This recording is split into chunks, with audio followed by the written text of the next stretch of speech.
Assalamu alaikum my dear student, welcome to today's class. I hope all of you are doing well. We are here to do a biology class. Before starting the class, I want to introduce myself. I'm Afrina Rahman, a senior teacher of Milestone School and College from Sector 4 branch. In today's class, we are going to learn some topic from chapter 10, which is coordination.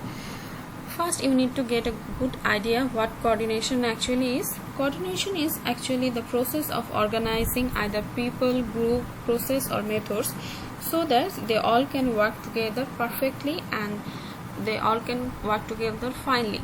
Okay, so if you talk about coordination in plants and animals, so coordination, there are different type of physiological action and reaction are happening within plant body and animal body. So these activities actually work simultaneously or continuously. Sometimes they work at the same time. So coordination of these activities is very much necessary, because if there is any lack of coordination, then there might have chance of abnormalities. So in plants, there is coordination to perform all the physiological process of plants, such as their movement, reproduction, metabolism, like germination, etc.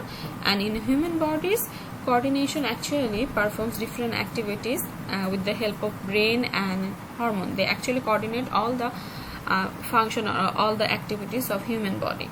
So if we talk about the coordination in plant, from coordination in plant we will learn what is phytohormone, and there are 4 phytohormone like auxin, gibberellin, cytokinin and ethylene.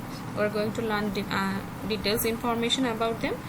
Next, in coordination of animals, we are going to focus on hormone, nervous system. From nervous system there is brain, and brain have 3 parts: forebrain, midbrain and hindbrain.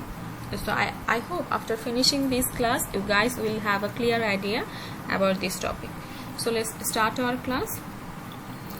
Phytohormone.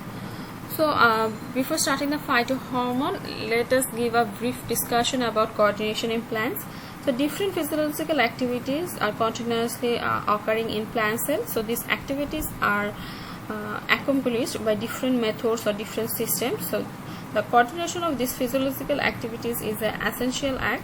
If there is no coordination in plant life, then many abnormalities will occur.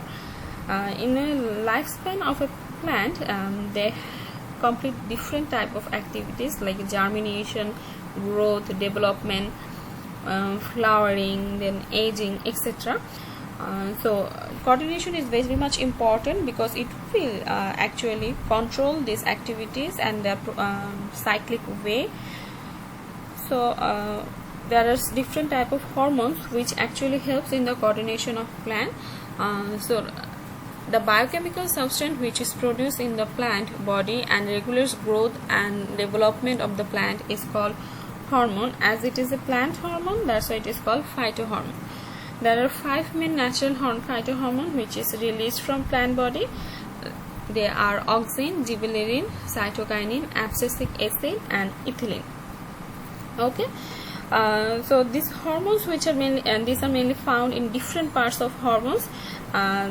They are not like nutrients. They will actually help to regulate different activities of plant.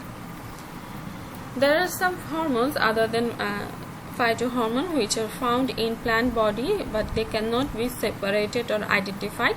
Those hormones are called prostulated hormone. This prostulated hormone actually helps in development of flowers and reproductive organ.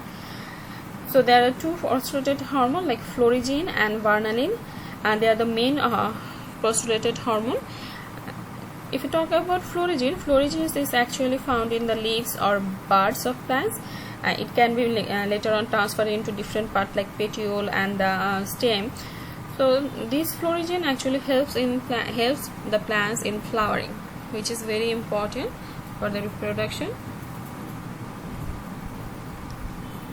Now we are going to talk about the phytohormones, and we are going to talk details information about the phytohormones. So the scientist Charles Darwin actually first discovered this phytohormone. Later on, Paul and Hagen actually named it as auxin. So during doing experiment on the effects of light on plant body, Darwin actually invented this hormone, Darwin was actually working on the site of coleoptils of plants. He actually observed when the light shine on one side of coleoptils, it turns towards the source of light, and it in darkness it grows erectly. So by performing this type of experiment, and this scientist found a chemical substance at the top of the coleoptils for this type of movement. Later on, Cole and Hagen named that chemical as auxin. Auxin mainly helps in the root growing from the grafted buds and prevents the premature shedding of fruits. In plants, the movement of auxin actually happens downwards.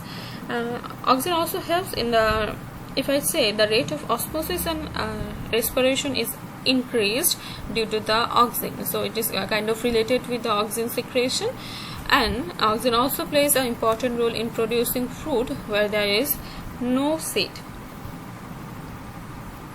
Now gibberellin are mainly found in the mature seed, but they are also traced in seedlings, cytodomes, or meristematic region of leaves. So the causal organism, Buckney disease of a rice is a kind of, if we talk about the Buckney disease of a rice, there is a kind of fungus which is responsible for this disease, and this disease actually caused an overgrowth of the rice plant. So after doing some research on this bacteria, on this fungus, an organic substance which is extracted from this fungus, due to which there is overgrowth of rice plant, that substance is actually gibberellin.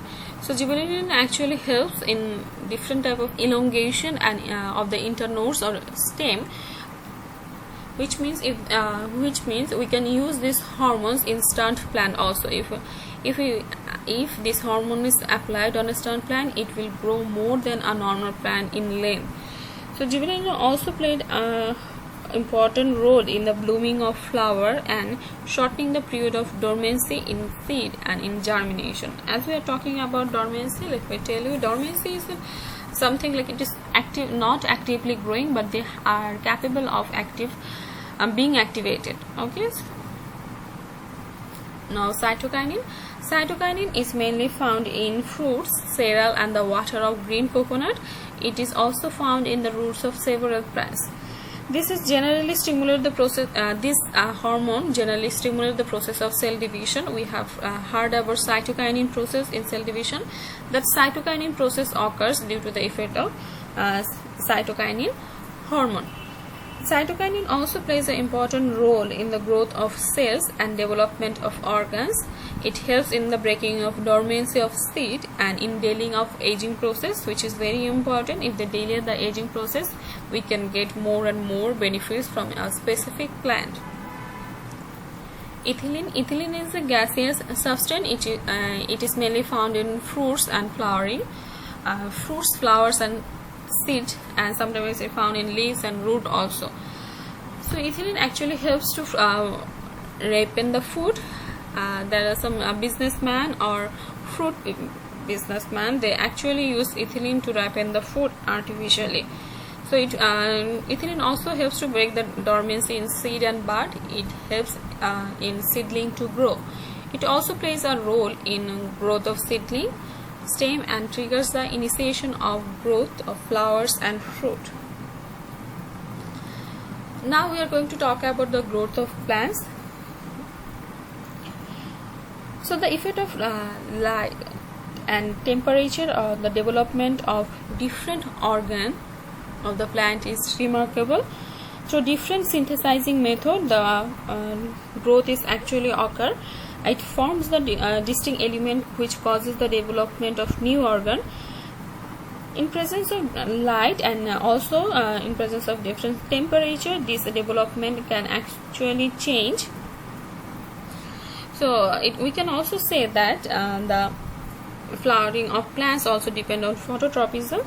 Like For example, if any plant is a short day plant, long day will cause very different type of inhibition to their flowering. So on the basis of rhythm of light and dark in plants can be divided into three categories. Short day plant, in which the average daily photoperiod will be 8 to 12 hours is required, and long day plant, average daily photoperiod will be 12 to 16 hours, and day neutral plant, where photoperiod have no role on flowering. Now if we talk about if we talk about the light, as we talk about light, heat and temperature, but sometimes cold have an effect of germination also. If cold is applied to the germinating seed of many plants, their flowering period get advanced. So this term is called vernalization. Vernalization means the acceleration of flowering of plants by applying cold. Okay, so even cold can accelerate the flowering process of several plants. Okay, so if 2 to 5 degrees Celsius temperature is applied on some seeds after sowing, their flowering process actually get accelerated. So this is the way how plant actually develops the coordination in different their physiological activities. Now if we talk about the movement, like other living organism, plant are also able to perceive stimulus, and that's why they actually collect different type of external internal stimuli to cause different type of movement. Some movement occurs because of the growth, and some movements occur because of the internal and external stimuli. Movement in plants can be categorized into two types, like movement of locomotion and movement of curvature. So if you talk about the movement of locomotion, when any part of a plant holistically moves from one place to another is called movement of locomotion. If you give an example, this movement of locomotion type is actually found in gametes or spores, which actually move from one plant to another. So but in case of higher plants or anchored plants, we know they cannot move from one place to another, but there are several part of their body or several organs their body can move into some extent. This type of movement is called curvature. Movement of curvature. Movement of curvature is actually related to the movement of stem, which move towards the light. Movement of root also moves. Movement of root is also a movement of curvature, which is moves towards the dark. Now there is one more important thing, that is phototropism. Phototropism or phototropic movement is a kind of movement of curvature. The movement of stem towards the light is called phototropism. Phototropism can be of two types: positive phototropism and negative phototropism. The movement of stem towards light is called positive phototropism, and the movement of root away from the light is called negative phototropism. Okay, I hope everything is clear about the coordination plants. Now we are going to focus on coordination in animals. So first we are going to talk about hormones. For the necessary coordination in animals, there are different types of hormone which is responsible. Hormone is a regulatory substance which is produced in an organism body, and it is transported in tissue with the help of blood or cell sac. Mainly it is transported by the blood, and hormones actually stimulates or inhibit the specific tissue function or cell function. Hormone have a long-term effect on function and in the development of nervous system. Like activities of hormone can be if we consider the activities of hormone as a worker, then our brain will be considered as the manager. The brain will actually, or the nervous system will give the command, and the hormones will do the function. So hormones are often called as chemical messenger because the hormone is transported or carried out by the blood from one region to another region from our body. So that's why they are called chemical messenger. Now there is one more important thing, that is pheromone. So before talking about pheromone, not only human but animals also use hormone for coordination. If an ant gets a trace of food, it secretes a hormone from the source of its destination, which is known as pheromone. Other ants go to the food by following the path of this phenomenon. So after eating all the food, and stop secreting this pheromone, and so influence the other ants not to go there again. So just like ants, some other insects secrete pheromone in the air even for 2 to 4 kilometer distance. So animals or insects use this pheromone to chasing their food or chasing their path. Human make this use of pheromone to destroy harmful insects. So this is kind of environment friendly process to kill or control the harmful insects. Okay, now if you talk about the influence of nerve or nervous system, the system through which the animal responds to stimuli, maintain connection of various organs, coordinates activities and physiological process, and maintains relation with the environment is called nervous system. So nervous system and hormones together directs, controls and coordinate all the activities of human body. The nervous system plays a very important role in coordinating the different activities of body, as our body is coordinating by acting the millions of cells. So it actually very much important and very much necessary to perform the function properly for nervous system. So if you look at this classification, you can see nervous system can be divided into two types. One is central nervous system and then peripheral nervous system. If we talk about central nervous system have two organs, two parts, brain and spinal cord. From peripheral nervous system we have cranial spinal nerves and autonomic nervous system, and they both have two classification. From cranial spinal nerve we get cranial nerve and spinal nerve, and from autonomic nervous system we get sympathetic nerve and parasympathetic nerve. In this chapter we are going to learn details and information about this classification, but now we are going to start with brain. So brain is the solenoid part of nervous system at the top of the spinal cord, and it is inside the skull. The brain is actually protected by the skull. The brain is actually considered as the manager of nervous system. It gives all the commands by following which nervous system performs their function, and also hormones actually follow the command of brain. Brain can be divided into three parts: forebrain or prosencephalon, midbrain, mesencephalon, and hindbrain, rhombencephalon. Let's start the structure. Forebrain or prosencephalon. The largest part of the brain is cerebrum. Cerebrum is also called forebrain, which consists of two completely divided lobes, right and left part. These parts are called cerebral hemisphere, and these parts are divided by a deep furrow. This deep furrow between two lobes is connected by a bunch of nerve, which is called corpus callosum. Okay. There is another important thing. The right hemisphere controls the left side of the body, and the left hemisphere controls the right side of the body. And meninx is a membrane which actually covers the folded and wrinkled part of the brain. So cerebrum is I already told you, cerebrum is the largest part of the brain, and cerebrum is considered as the forebrain, and cerebrum is also called forebrain.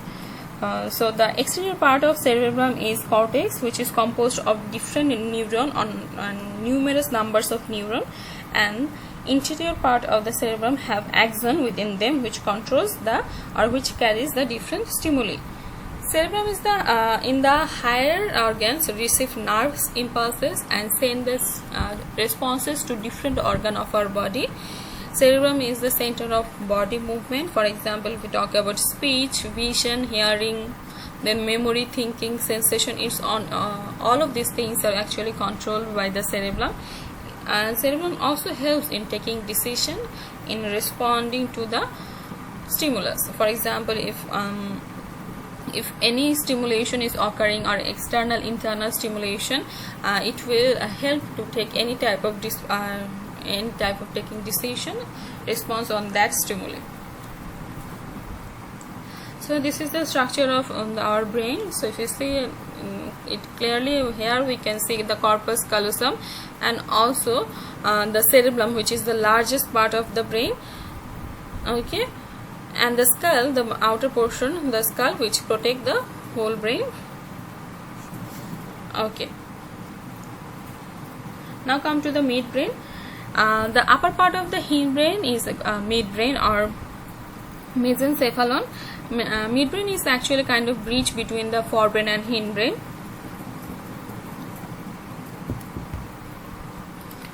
Midbrain is actually a bridge between the forebrain and hindbrain. Midbrain have a cylindrical shaped part which is located at the back of the midbrain, which is called pons. It is a part of hindbrain. It forms a connection between the cerebellum and the medulla oblongata. Midbrain plays an important role in vision and hearing. It also helps in different type of muscle function and maintains the balance. Now if you talk about the hindbrain or rhombencephalon, hindbrain actually consists of three parts: cerebellum, pons and medulla oblongata. Cerebellum is located at the back part of our pons, and pons is the cylindrical part which is located in between medulla oblongata. Is the most posterior part or last part of brain. Its front part is connected with pons and back part is connected with the spinal cord. Okay, there are 12 pairs of cranial nerve extended from cerebellum and medulla oblongata. Within these 8 pairs, nerve is originated from medulla oblongata. This nerve actually controls the function of our heart, lung, pharynx, and also helps in the swallowing of food. And these are also associated with functions such as hearing and balancing. Okay. So if you look at this picture, it actually summarizes the whole brain. They are showing the forebrain, midbrain and hindbrain also.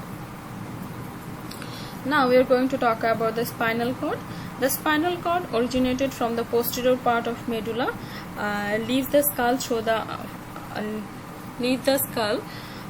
the foramen magnum and extended up to the lumbar vertebra. So it is protected by the vertebral column. The spinal cord is composed of gray matter and white matter, but their position is quite the position of spinal cord is quite opposite to the brain.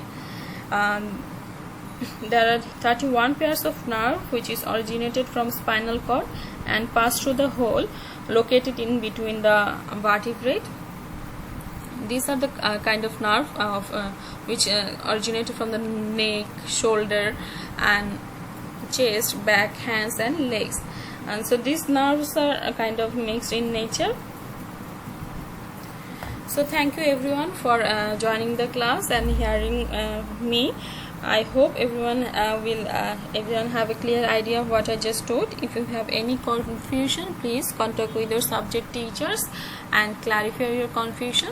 There are several important topics which is given in this slide, like for creative portion, the forebrain is very much important, and from the coordination in class, the phytohormone or the description of 4 phytohormone that we learn is very much important for your exam. And creative part, there are several MCQ portion that is also important. So thank you everyone.